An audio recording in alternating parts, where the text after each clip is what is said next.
in there. Speaking of which, Yeah. I have a story to tell. Yes.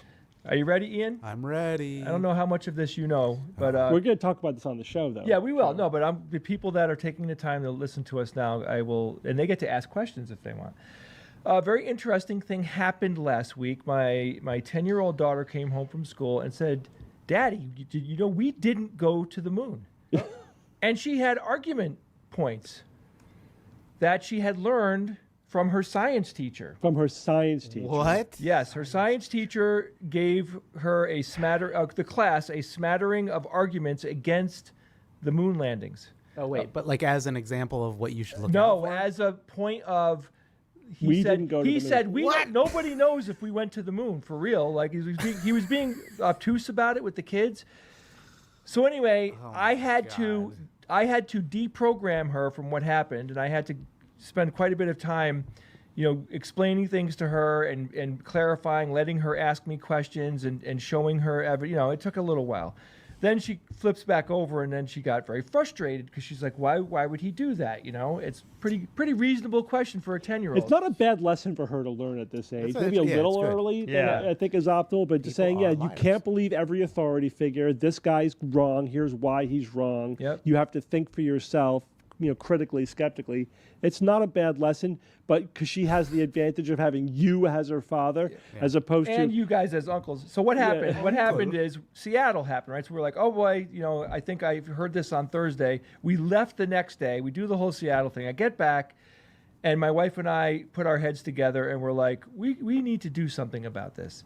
And there's also a backstory with this particular teacher who also was a teacher of my son, and there's other information that I have. I'm going to be careful what I say. Bottom line is this: I email him and the principal, and I was very polite, and I said, my daughter came home from school. She was, convinced that the moon landings were faked.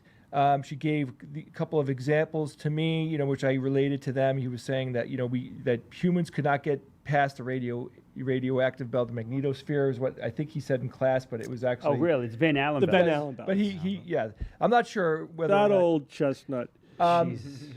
and he can't see. How come none of the photographs or videos show stars in outer space? Oh, wow. You should Nobody watch has every pointed that TikTok out video before. we've done. So Well, just to be clear, the Van Allen belts are these radiation belts that are dangerous, but the reason why they're not dangerous for astronauts is they go through them so fast They that it's zip not through a them in problem. a rocket. Yeah, they're not Fine. living. They're not hanging out in the Van Allen belt. So in this email, I ask him, could you please, explain the context in which you were talking to the students and essentially clarify what you were saying. Like I just we wanted clarity on what his intent was. So he wrote back and he said, I never said that that people didn't go to the moon but then he said, but I know we didn't go to the moon and it's been proven. So he confirms in this response, and he did not respond with the with the principal on the CC, email. classic. Yeah. And he confirmed it. It was crystal clear in the email.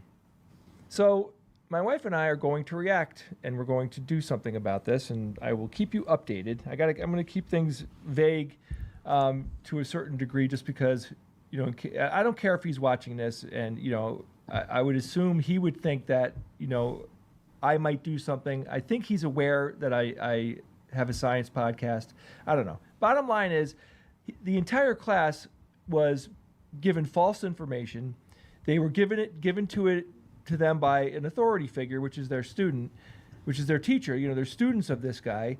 I'm sure most of the kids walked away with the same impression that my daughter did, and I am not going to stand for that. No, it's unacceptable. It's completely unacceptable. It's unacceptable for any teacher, let alone a science teacher, to be spreading Grand debunked conspiracy theories. pseudoscientific conspiracy theories to elementary students.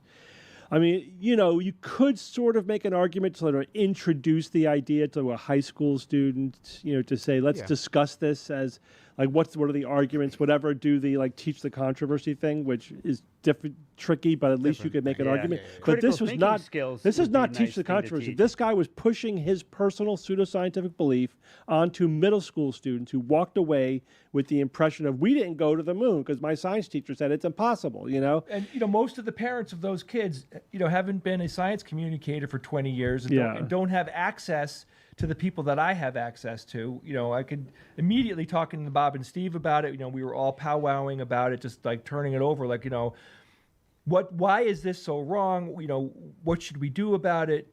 It was really interesting, just the internal conversation that we had. But the end result is that I'm talking to Steve's wife this morning, and we were turning over the whole thing again, and I'm like, I don't even know in today's world, like with the United States, like getting rid of the Department of Education or anything, like are there even any teeth out there anymore to stop people from doing this? It's all at the state level. State, yeah. It's all regulated at the state level. So we're going through the process, right? So Yeah. you talk to the principal.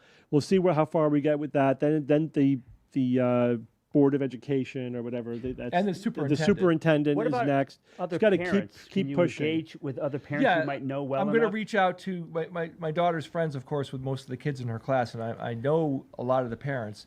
I think it's worth my while just to call them. And He let them absolutely know. should lose his job over this. This is a firing offense, in my opinion. Yeah. Yep. Well, that's why, you know, critical thinkers are going to feel that way. But let's see what the school board has And to say. right. I also think another element here is, so first of all, it's concerning that a science teacher believes this. And what else? Right? If he doesn't believe So that, that what means else he does not believe? understand science. He's like confusing TikTok and YouTube videos for evidence.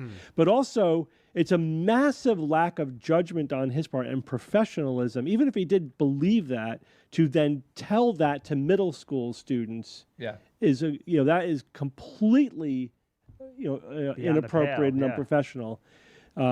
So it's a double whammy, you know.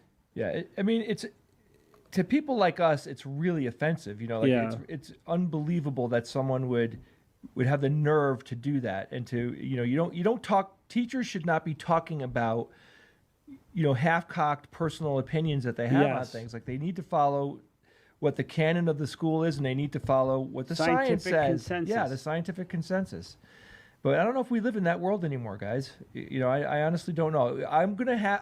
What I do know is all of us here are going to learn a lot, right? By what We'll see how unfolds far, here. we'll see. We'll push this to the limit. Because I could see an instance where I'm in front of the Board of Education and Yeah. speak, Oh, yeah. saying, Totally. and have them be like, "Oh, but this isn't that big of a deal," and we'll just slap on the wrist or whatever. Like, no, it's not going to accept that. Unacceptable. This gets to the point that you talked about a lot, Steve, right? Like the skeptical lobbying, we need some sort of arm, if that's even possible anymore. We've talked about that. Anyway. I had, with my daughters, I encountered 2 episodes of teachers spouting pseudoscience to the class.